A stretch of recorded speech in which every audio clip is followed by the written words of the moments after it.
오늘 말씀은 다윗의 시, 인도자를 따라 부르는 노래라는 표제를 가진 시편 139편의 말씀입니다. 이 말씀을 139편을 4주에 걸쳐 나누게 될 텐데요. 그 가운데 하나님께서 우리와 함께 하심을, 또한 우리를 아시고 우리에게 베푸시는 그 은혜들을 누릴 수 있는 우리 모두가 되셨으면 좋겠습니다.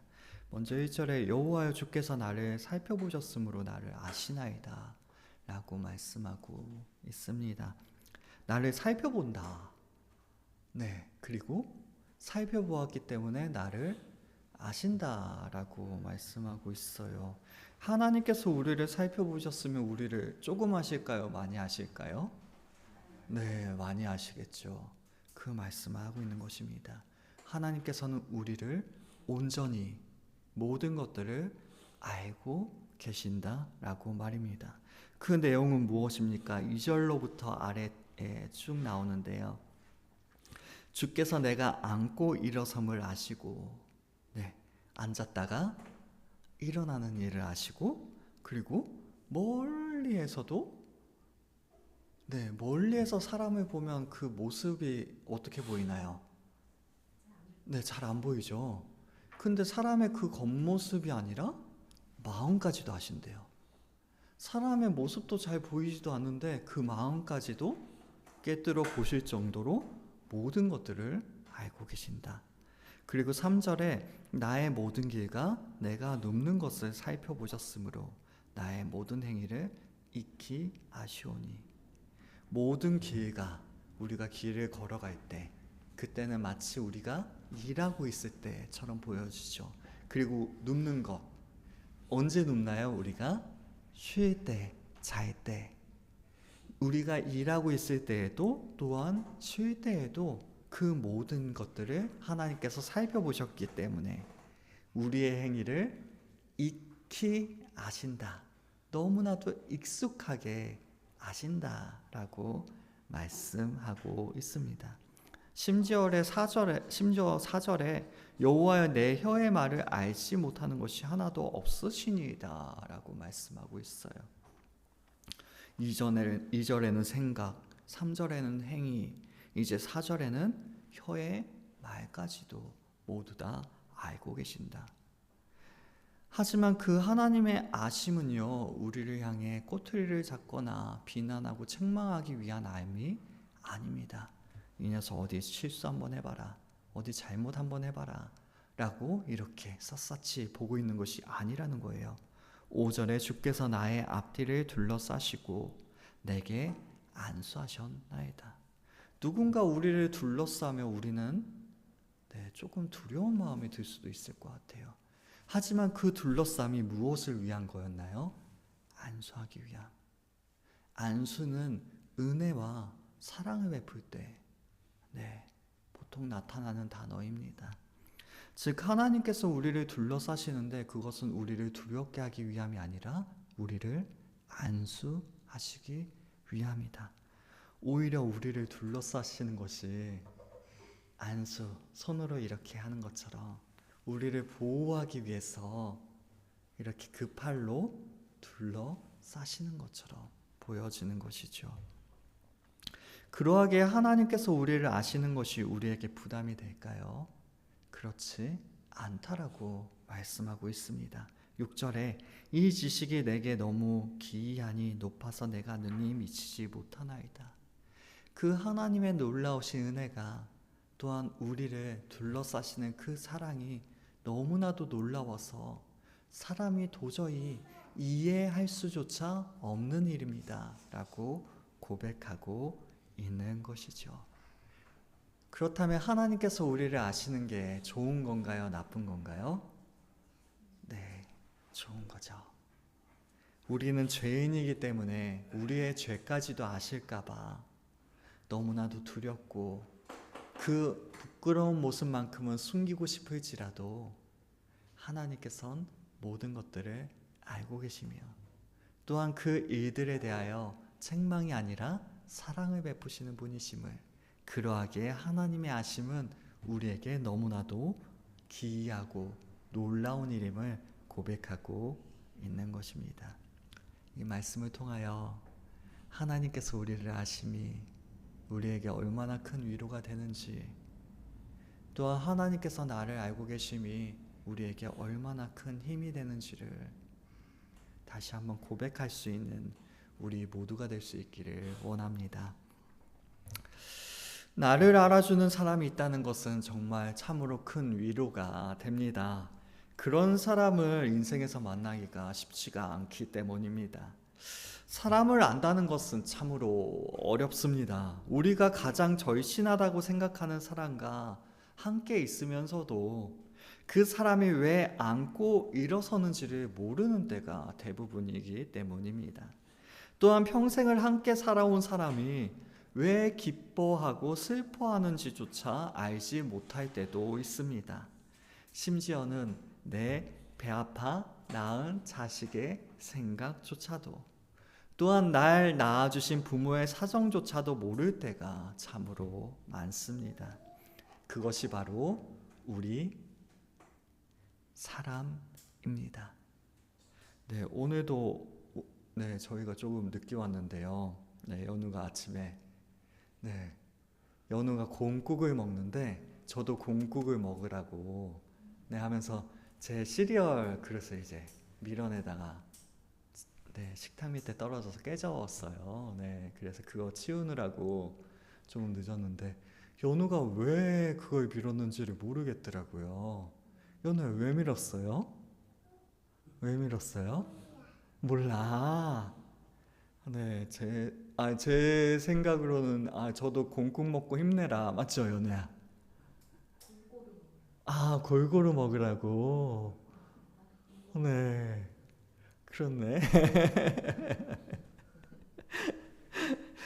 좋은 의도로 한 거였는데 그게 또 행동이 실수가 일어나서 또 그렇게 된 것 같아요. 그게 좋은 마음이었는데 그게 마치 막 말썽을 일으키려고 일부러 한 것처럼 막 여겨질 때도 있고, 서로의 마음을 그렇게 잘 알지 못하는 것이 바로 우리들 사람의 마음인 것 같습니다. 하지만 하늘에 계신 우리 아버지께서는 우리의 모든 것을 알고 계십니다. 비록 우리들에게서 멀리 계신 것만 같이 느껴질지라도 우리의 내면을 밝히 알고 계십니다. 수도 없이 많이 우리들을 바라보시고 끊임없이 우리를 바라보시며 매우 익숙하게 우리를 알고 계십니다. 그래서 우리에 대해서라면 모르시는 것이 없으신 분이 바로 우리 하나님이십니다. 우리의 소원을 아시고 우리의 마음의 바람을 아십니다. 우리의 아픔을 아시고 우리의 슬픔을 아십니다. 이 세상 사람 누구도 알아주지 않는 우리의 억울함까지도 주님께서는 모두 알고 계십니다. 참으로 다행인 것은 하나님의 이 아심은 우리의 흠을 찾고 꼬투리를 잡아내기 위해서가 아니라는 사실입니다. 우리를 평온하게 하시며 또한 우리를 도와주시기 위한 아심인 것입니다. 따라서 하나님의 아심은 우리를 더욱 깊은 안도 속으로 이끌어 갑니다. 하나님 앞에 서기에 부족함이 없는 떳떳한 삶으로 우리를 인도하시는 것입니다. 하나님과 친밀한 인격 관계에 있게 하시는 것이죠. 그러하게 하나님의 아심은 우리에게 큰 위로와 큰 힘이 되어집니다. 이처럼 하나님께서는 우리를 아십니다. 오늘 본문의 말씀 시편 139편 1절의 말씀입니다. 여호와여, 주께서 나를 살펴보셨으므로 나를 아시나이다. 단어들을 살펴보게 될 건데요. 성경 본문을 한 번씩 봐주시길 부탁을 드려요. 여기에서 나를 살펴보셨으므로, 살펴보다라는 표현이 사용되어져 있습니다. 살펴보다라는 단어는요, 총 세 가지 큰 의미들이 있는데요. 첫 번째는 탄광에서 채광 작업이나 보석을 분별할 때, 적지 않으셔도 괜찮아요. 동일한 의미니까. 탄광에서 채광 작업이나 보석을 분별할 때 쓰는 게 살펴보다. 이게 좋은 돌인지, 보석인지 어떻게 해야 돼요? 살펴봐야죠. 그냥 쓱 보고 던져버리면 이게 나중에 보니까 좋은 귀중한 거였으면 어떻게 될까요? 그냥 버려지고 말겠죠. 그러하기 때문에 광부는 그 돌을 살펴보게 되어져 있습니다. 또한 법적인 분쟁에서 증거를 저울질할 때 쓰여집니다. 만약 판사나 그런 검사, 변호사도 마찬가지죠. 그 증거들에 대해서 살펴보지 않고 법정에 출석하게 된다면 올바른 판결을 또한 올바른 도움을 줄 수 없게 될 것입니다. 그러하게 그 모든 것들을 샅샅이 살펴보는 그 일에 쓰여지는 것이 바로 살펴보다라는 단어인 것이죠. 그리고 군사적인 작전에서 적진을 정찰할 때 사용되어지는 단어입니다. 정찰병이 적군을 그냥 대충 쓱 보고 지나간다면 어떻게 될까요? 그 전쟁은 매우 어려운 일이 되어지게 될 것입니다. 하지만 그런 말이 있죠. 나를 알고 적을 알면 백전백승. 그것처럼 그 정찰병이 매우 샅샅이 보게 된다면 그 전쟁은 유리하게 이어지게 될 것입니다. 그 일에 쓰여지는 단어가 바로 살펴보다라는 단어인 것이죠. 다시 말해 무언가를 발견해내기 위해 의도적으로 집중적으로 자세히 바라보는 일에 쓰여지는 단어가 바로 살펴보다라는 단어인 것입니다. 더욱이 이 단어는 한 번 봄으로 끝나는 것이 아님을 이 단어 안에 표현하고 있습니다. 히브리어의 시제가 그러한데요. 그 시제가 이제 한 번 보고 끝나는 것이 아니라 이미 봤고 또한 계속해서 봐왔으며 지금도 보고 있는 그 의미를 포함하고 있어요. 즉 하나님께서 우리를 나를 살펴보셨으므로 라고 이야기할 때 그 살펴봄은 계속적으로 지속적으로 우리를 살펴보고 계신다는 것을 말씀하고 있는 것입니다.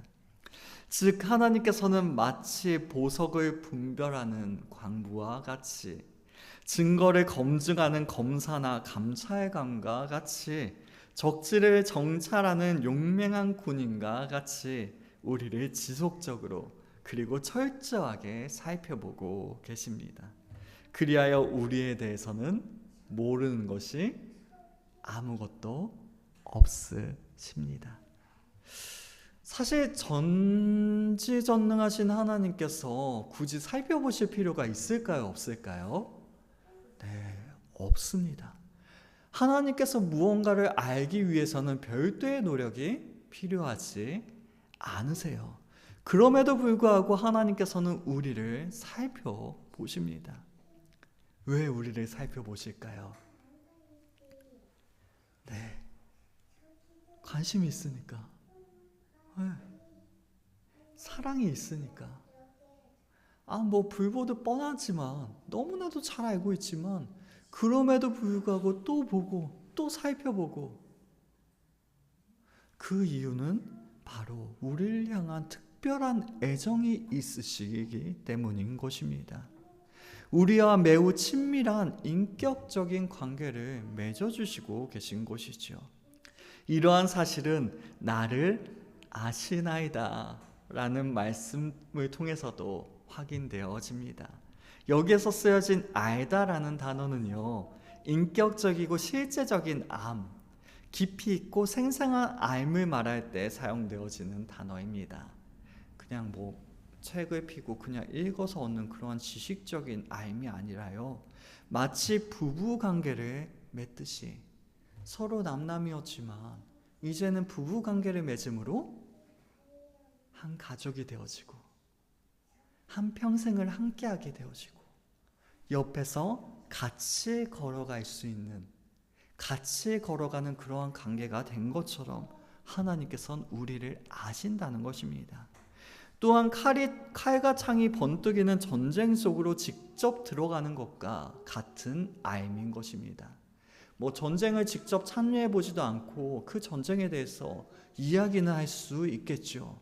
하지만 그 전쟁에 직접 참여한 사람과는 그 알매 깊이는 하늘과 땅 차이라고 이야기할 수 있을 것입니다. 하나님께서는 그 전쟁 속으로 들어가는 것과 같이, 그 속에서 겪어본 일을 아는 것과 같이 우리를 아신다라고 말씀하고 계시는 것이죠. 그것은 바로 하나님께서는 우리와 마치 부부와 같이 뗄 수 없는 긴밀하고 친밀한 관계를 이루어 주신다는 것을 우리에게 말씀하고 있습니다. 그리고 두렵고 고단한 마치 전쟁과 같은 우리의 인생 속으로 직접 들어와 주신다라고 말씀하고 계시는 것이죠. 우리의 삶의 구석구석을 관심과 애정을 가지고 주의 깊게 살피고 아신다라고 말씀하고 계시는 것입니다.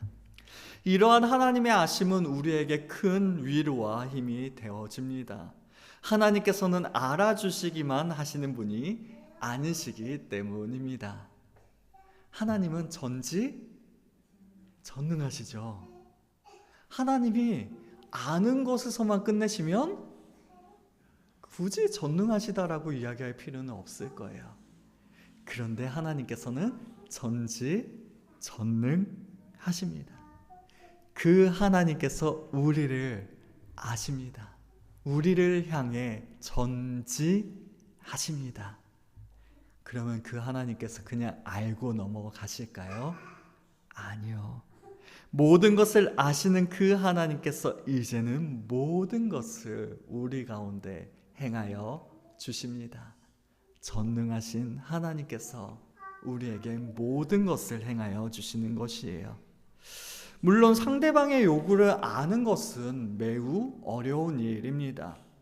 하지만 상대의 요구를 해결해 주는 것과 비교해 보게 된다면, 상대방의 요구를 아는 것과 상대방의 요구를 해결해 주는 것, 이 두 가지를 비교해 보게 된다면 어느 것이 더 어려울까요? 아는 것보다 해결해 주는 것이 확연히 더 어려울 것입니다. 예를 들어 우리가 부모로서 자녀의 아픔에 대해서는 알 수 있지만, 이해할 수 있지만 그 아픔을 대신해 줄 수는 없고, 또한 해결해 줄 수가 없을 때가 있는 것처럼 말입니다. 그만큼 해결해 주는 것은 너무나도 어려운 일입니다. 하지만 우리 하나님께서는 연약한 우리 부모들과는, 우리 사람들과는 다르십니다. 그분께서는 우리의 필요와 우리의 어려움을 무엇이든지 해결해 주실 수 있으십니다. 우리의 모든 필요를 아실 뿐만 아니라 우리가 가는 곳 어느 곳이나 하나님께서 함께 동행하여 주시는 것입니다. 그러므로 주님의 아심에는 두려움이 없습니다. 오히려 우리에게 깊은 안도감을 제공하여 줍니다. 우리에게 큰 위로와 힘을 허락하여 주십니다. 우리가 하나님만을 의지할 때 우리를 알아주시는 하나님께서는 그 모든 것을 아시고 모든 문제를 능히 해결하여 주시는 능력을 나타내실 것입니다. 그분께 기도함으로, 우리의 마음을 호소함으로 나아갈 때 하나님의 놀라운 위로와 평안을 얻게 하시는 것입니다. 기억합시다. 하나님은 전능하십니다. 그것을 우리에게 적용하자면, 하나님께서는 나의 모든 것을 아시고 나의 모든 것을 도와주신다 라는 사실을 기억할 수 있길 원합니다. 그렇습니다. 하나님께서는 우리의 모든 것을 아십니다. 이것은 단순한 지식적인 알미 아닙니다. 우리와 우리 사이에 놓인 인격적인 관계를 전제하는 암입니다. 우리에게 깊은 애정을 가지고 계시며 그분의 알매 대상은 우리의 삶 전체의 영역까지 이를 정도로 그 알은 크고 깊습니다. 나를 아실 뿐만 아니라 나를 아시기에 나의 삶 전체까지도 하나님께서는 알아주시는 것이죠. 먼저 하나님께서는 우리의 생각을 밝히 아십니다. 2절의 말씀입니다. 주께서는 내가 앉고 일어섬을 아시고 멀리서도 나의 생각을 밝히 아시오며 라고 말씀하고 있죠. 히브리인들에게 앉는 것은 쉬는 상태, 그리고 평안한 상태를 의미합니다. 반대로 일어나는 것은 일하는 것 혹은 평안할 때가 아니라 괴로울 때, 힘들 때, 어려울 때를 뜻합니다. 즉 앉고 일어섬은 인생살이 전체를 표현하는 단어입니다. 하나님께서는 인생을 살아가는 우리의 모든 생각을 다 알고 계십니다. 삶의 모든 순간 우리의 내면에 존재하는 모든 생각과 마음의 동기까지도 밝히 통찰하십니다. 이러한 사실은 멀리서도라는 단어에 의해 더욱 강조되어집니다. 하나님께서는 멀리서도 보이지 않는 생각까지 밝히 아시는 것입니다. 즉 무한하신 능력으로 우리를 통찰하십니다. 아주 작은 일들까지. 아무도 모를 거라고 생각했던 그 아주 작은 어려움까지도 하나님께서는 모두 다 알고 계시고 그것을 바라보고 계십니다. 뿐만 아니라 오래전부터 알고 계십니다. 우리가 어떠한 생각을 품더라도 그 이전에 이미 다 알고 계십니다. 다시 말해 하나님께서는 우리를 밝히 아시는 것입니다. 우리가 염려하기 전에 이미 그 모든 것들을 알고 계신 것이에요.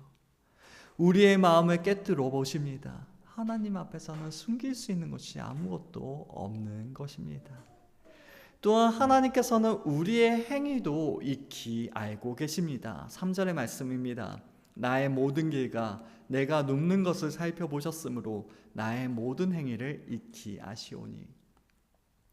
여기에서 나의 길이란 공적인 활동 혹은 모든 활동을 의미합니다.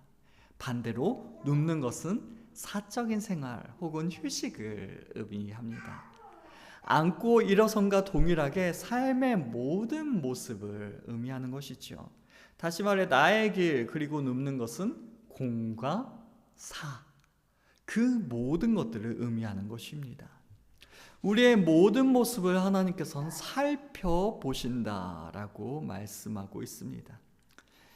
여기서 쓰인 살피다는 것은 또한 키실하여 측정이여 알곡을 이렇게 구분하듯이 또한 그것을 살펴보는 일에 쓰여지기도 합니다. 즉 우리의 공사간의 모든 행동이 하나님 앞에 밝히 드러나게 될 것임을 우리에게 말씀하고 있는 것이죠. 그리고 하나님께서는 우리를 익히 아시오니, 익히 아신다라고 말씀하고 있습니다. 익히라는 단어 알고 계시죠? 그래도 확실하게 좀 알기 위해서 국어사전을 찾아보니까 어떤 일을 여러 번 해 보아서 서투르지 않게. 한 번만 더요. 어떤 일을 여러 번 해 보아서 서투르지 않게 라는 뜻을 지닌다고 합니다. 그냥 한 번 해보고 내가 알아 라가 아니라 여러 번 해서 이제는 익숙하게 알게 된 것이 바로 익히 안다 라는 것입니다. 많은 반복을 통해 익숙하고도 친밀하게 알고 계시는 것이 하나님의 알민 것이죠. 하나님께서는 우리의 삶의 모든 영역을 익숙하게 알고 계신 것입니다. 그리고 우리의 모든 삶을 분별하고 계신 것입니다. 그리고 하나님께서는 알지 못하시는 것이 하나도 없으십니다. 4절의 말씀입니다. 여호와여 내 혀의 말을 알지 못하는 것이 하나도 없으시니이다. 내 혀의 말을 알지 못하는 것이 하나도 없으시니이다. 이 말씀을 생각해 보자면 내가 무슨 말을 하는지를 하나님께서는 다 알고 계시는구나 라고 생각할 수 있습니다. 하지만 본문을 이렇게 다시 번역해 볼 수도 있어요. 나의 혀에 말이 없을지라도, 나의 혀에 말이 없을지라도 당신께서는 그것 모두를 아시나이다. 내가 말할 때뿐만이 아니라 내가 차마 말하지 못하고 있는 그 순간에도 하나님께서는 알고 계신다라고 말씀하고 계시는 것이지요. 우리가 아무 말을 하지 않더라도, 침묵한다고 할지라도 우리의 감추어진 의도까지도 완전히 파악하고 계신 것이 바로 하나님이심을 말씀하고 계시는 것입니다. 우리의 입을 벌리기도 전에 우리가 무슨 이야기를 할지 다 알고 계십니다. 우리의 행동뿐만 아니라 우리의 생각과 의도까지도 다 알고 계신 것이죠. 우리의 속 깊은 곳까지 다 알고 계신 것, 그것이 바로 하나님의 암입니다. 그러하게 우리는 하나님의 암 앞에서 너무나도 많은 위로를 받습니다. 심지어 내가 말하지 못할 때에도 정말 사랑하는 사람에게, 정말 가까운 사람에게도 말하지 못한 그 일들까지도 하나님께서는 알아주시기 때문입니다. 우리의 모든 순간, 공과 사, 우리의 삶 전체를 하나님께서는 알아주시는 것이죠. 그러하게 그 하나님 앞에서 우리가 행하여야 할 일은 하나님을 속이지 않는 일이 되어야 합니다. 때때로 우리는 마음의 생각과 다르게 표현하는 경우가 너무나도 많이 있습니다. 그렇죠. 오히려 마음의 생각과 행동이 동일할 때가 더 적은 것처럼 느껴지기도 해요. 때로는 마음속에 미움과 증오로 가득 차 있으면서도 겉으로는 평안과 화평한 척 할 때가 있습니다. 그런가 하면 마음은 그렇지 않은데 겉으로는 상대방에게 매우 거칠게 말하고 악의적으로 대하는 경우도 있습니다. 또한 마음은 막 너무나도 불안한데 겉으로는 평안한 척, 괜찮은 척 해야 될 때도 있습니다. 그런가 하면 반대로는 너무나도 사랑스러운데 때로는 매몰차게 훈육을 해야 될 때도 우리들에겐 있는 것이죠. 우리는 마음을 숨기고 마음과는 다른 모습을 보이려고 수도 없이 노력하면서 살아가는 것입니다. 그러나 하나님께서는 우리의 모든 것을 아십니다. 우리의 마음속 깊은 곳까지도 통찰하시는 분이십니다. 우리를 분별하시는 분이 바로 하나님이십니다. 따라서 우리는 말과 행동뿐만 아니라 마음까지도 거룩하고 성결하기 위해 기도해야 합니다. 이것이 바로 하나님께서 우리에게 원하시는 올바른 삶의 모습이다라고 이야기할 수 있는 것이죠. 우리는 하나님을 속일 수 없습니다. 이 명백한 사실을 우리는 기억해야 합니다.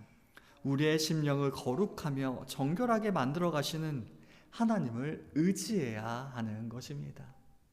하나님 앞에서는 굳이 숨길 필요가 없는 것이죠. 부끄러운 모습, 저 숨기고 싶은데 숨기면 될까요, 안 될까요? 네, 맞습니다. 사람들 앞에서는 숨기셔야 됩니다. 아시죠? 네. 왜요? 사실 교회 공동체는요, 숨기면 안 됩니다. 네. 평양 대부흥운동 알고 계시죠? 예전에 우리나라에 있었던 그 부흥운동의 시작은 회개에서부터 시작되어졌어요. 회개가 무엇인가요? 죄의 고백. 그러하기에 교회 안에선 사실 숨겨서는 안 되는 것이 옳습니다. 그럼에도 불구하고 연약한 우리의 마음이 어때요?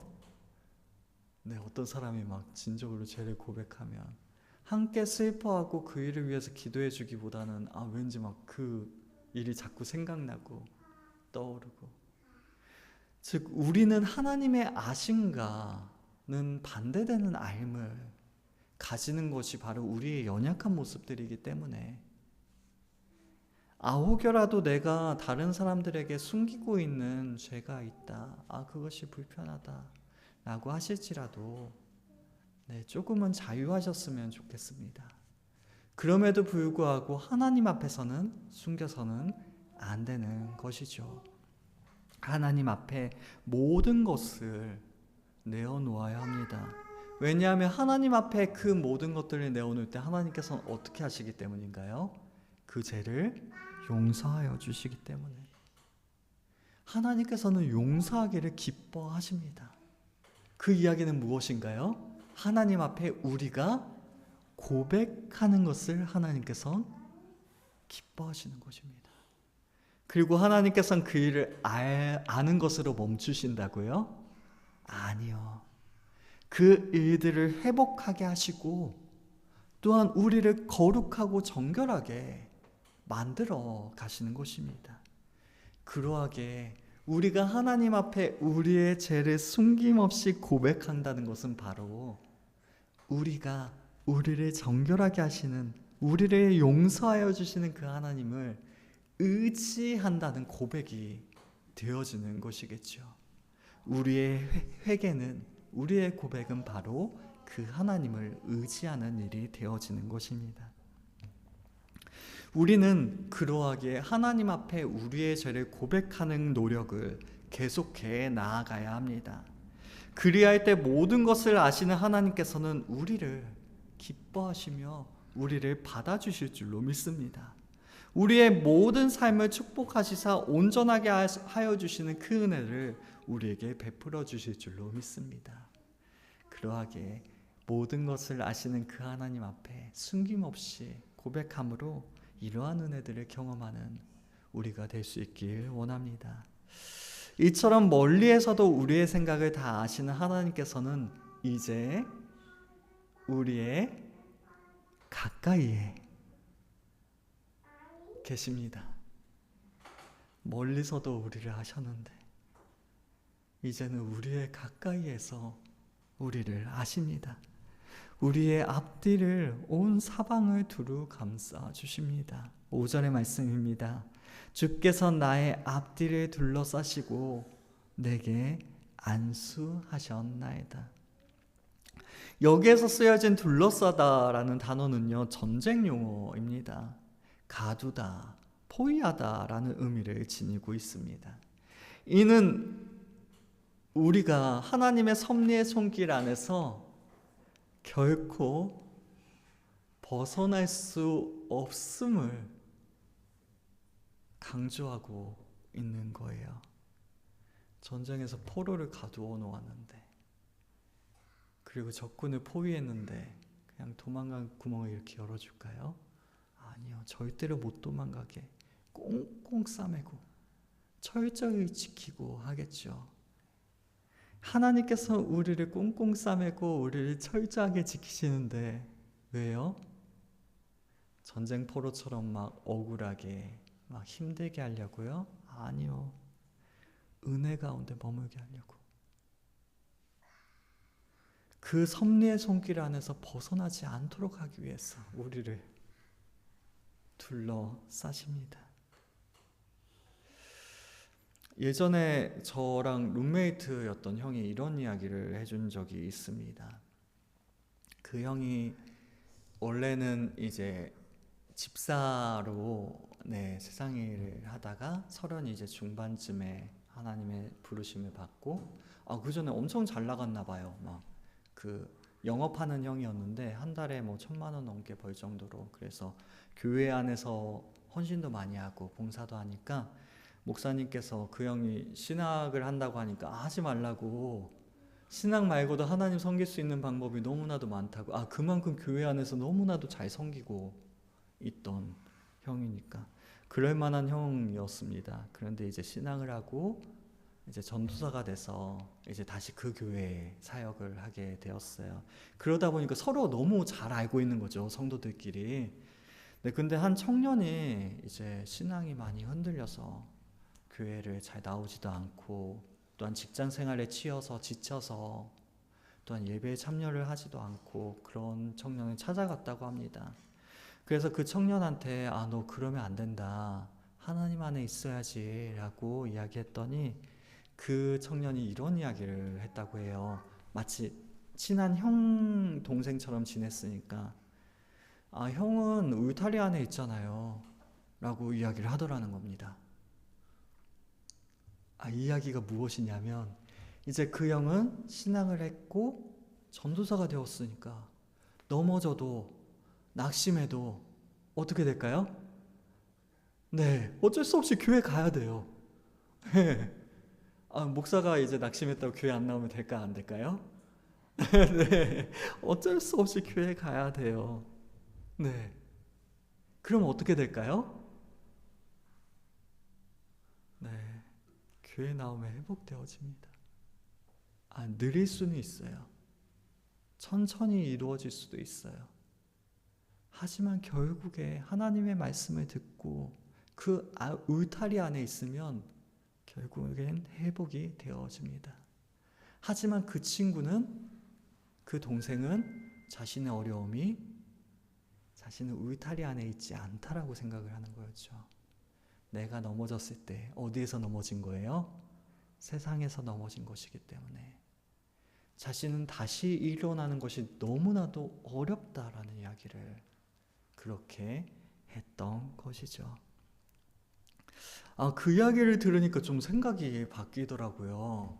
네, 우리는 모태신앙으로 어렸을 적부터 교회 안에 있는 것이 너무나도 당연해가지고 이제는 조금 지겹죠? 일탈, 즉 울타리 밖으로 벗어나는 게 오히려 막 더 신나고 막 기쁜 일처럼 여겨졌었거든요.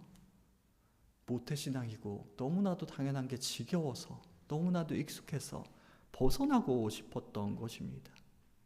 하지만 울타리 안에 있는 것이 가장 큰 은혜예요. 하나님의 품 안에 머물고 있는다는 것이 정말로 얼마나 큰 은혜인지 우리는 다시 한번 깨달아 알아야 하는 것입니다. 이는 마치 탕자처럼 아버지를 멀리 떠났을 때 허랑방탕하게 내 마음대로 살아가면서 참된 기쁨을 얻은 것 같았지만, 하지만 그 순간에도 탕자를 뒤따라온 것은 무엇이었냐면 아버지의 사랑이었습니다. 자기는 지 마음대로 살아간다고 그렇게 좋아하던 그 순간에도 아버지는 여전히 자신의 잃은 아들을 생각하고 계셨고, 그 아버지는 여전히 자신의 그 사랑하는 아들을 염려하고 있었던 것이죠. 그것처럼 우리는 하나님의 섭리의 손길 안에서 심판이 아니라 따뜻한 보살핌 안에 거하고 있는 것입니다. 하나님께서는 그 품 안에서 우리를 놓아주세요, 안 놓아주세요? 네, 안 놓아주세요. 하나님께서는 그 안에서 우리를 안수하십니다. 안수는 적대적인 행동이 아니라 축복하는 행동을 나타내 보여주기 때문입니다. 그러한 일이 한번 있었어요. 출애굽기 33장에서 모세는 원하건대 주의 영광을 내게 보이소서라고 간구했습니다. 모세 어떤 사람이었나요? 하나님과 막 대화하던 사람이었어요. 그러한 모세도 하나님의 얼굴이 궁금했나 봐요. 그래서 원하건대 주의 영광을 내게 보이소서라고 간구했습니다. 하지만 하나님의 얼굴을 대면하고 살 수 있는 사람은 아무도 없습니다. 우리가 천국에 가면 대면할 수 있을 거예요. 하지만 이 땅의 사람 중에 하나님의 얼굴을 대면하고 살 수 있는 사람은 아무도 없어요. 왜 그럴까요? 우리는 죄인이기 때문에. 그 죄인이 그 거룩하신 분을 직접 보게 된다면, 죽을 수밖에 없는 것입니다. 그러나 하나님께서는 모세를 자신의 손으로 덮으시리라고 말씀하세요. 그리고 하나님께서는 지나가실 것이고 그 선을 거두실 것이다. 다시 말해 하나님의 얼굴은 볼 수는 없지만 그 뒷모습은 보여주시겠다. 얼굴을 보면 죽으니까 그때는 손으로 덮어주시고 그리고 살 수 있는 만큼 보여주시겠다라고 말씀하고 계시는 것이죠. 그렇게 말씀하시는 그 하나님의 말씀을 볼 때 생명을 보존하고 싶은 사람은 누구예요? 모세 자신인가요? 아니요. 오히려 하나님께서 모세의 생명을 걱정하시고 그 생명을 보존하여 주시리라고 말씀하고 있는 것입니다. 마찬가지입니다. 하나님의 손이 모세를 덮었던 것처럼 주님의 그 따뜻한 사랑의 손길이 우리를 덮고 있는 거예요. 한마디로 하나님께서는 우리의 삶을 철두철미하게 돌보시고 보호하시며 지켜주십니다. 마치 중요한 인물을 안전하게 보호하기 위해서 사방팔방 기빈이 오면 누가 막 옆에 서 있죠? 이러면서 경호원들이 마치 경호원들이 철통과 같이 경호하는 것과 같이 우리를 돌보십니다. 하나님께서는 우리를 이 세상의 어떠한 위험과 어려움으로부터로 모두 다 안전히 보호하시고 우리를 지켜주십니다. 그 일을 위해서 우리를 앞뒤로 둘러싸고 계신 것이에요. 주의 손으로 보호하시는 은혜를 우리들에게 베풀어 주십니다. 이런 의미에서 생각해 볼 때 성경은요, 하나님께서 우리를 앞뒤로 둘러싸시고 우리에게 안수하여 주시는 그 하나님의 보호와 지키심의 이야기라고 이야기할 수 있어요. 대표적인 예가 바로 이스라엘 백성의 출애굽 사건이었습니다. 하나님께서는 광야길로 나서는 이스라엘 백성을 인도하시기 위해 구름 기둥과 불 기둥을 보내주셨습니다. 이것은 광야 40여 년, 그 모든 일정이 마치기까지 계속되어졌습니다. 또한 마찬가지죠. 다니엘의 세 친구 사드락, 메삭, 아벳느고. 사실 이렇게 기억하면 안 되는데 우리는 왜 사드락, 메삭, 아벳느고로 기억하는지 모르겠어요. 이 이름은 바벨론식 이름입니다. 히브리식 이름은 하나냐, 미사엘, 아사랴예요. 왜 놀라운 눈으로 쳐다보지? 다니엘도 히브리식 이름이죠. 다니엘의 바벨론식 이름은 안 적어놔서 제가 기억이 맞나 모르겠는데 벨드사살일 것입니다. 이 이름들은 다 바벨론의 신들을 찬양하는 이름들이거든요. 어찌되었건 그 다니엘의 세 친구가 뜨거운 풀무불에 들어갔을 때에도 하나님께서는 그들을 안전하게, 심지어는 머리털 하나까지도 하지 않을 만큼, 흘리지 않을 만큼 완전히 안전하게, 완벽하게 지켜내셨습니다. 이러한 하나님의 보호와 지키심을 경험한 사람들은 고백하지 않을 수 없게 되는 것이죠. 시편 46편 1절에서 3절까지의 말씀입니다. 하나님은 우리의 피난처시요 힘이시니 환난 중에 만날 큰 도움이시라. 그러므로 땅이 변하든지 산이 흔들려 바다 가운데 빠지든지 바닷물이 솟아나고 뛰놀든지 그것이 넘침으로 산이 흔들릴지라도 우리는 두려워하지 아니하리로다. 하늘이 뒤집히고 온 세상이 난리가 나는 그 순간에도 우리는 두려워하지 아니하리로다. 왜요? 하나님께서 우리를 지키시기 때문에, 우리를 보호하시기 때문에, 그분께서 우리의 피난처가 되시고 우리의 힘이 되시기 때문에 라고 고백할 수밖에 없게 되는 것이죠. 성경의 하나님의 보호와 인도, 돌보심을 이야기하는 것은 단순히 듣기 좋으라고 우리에게 하는 말씀이 아닙니다.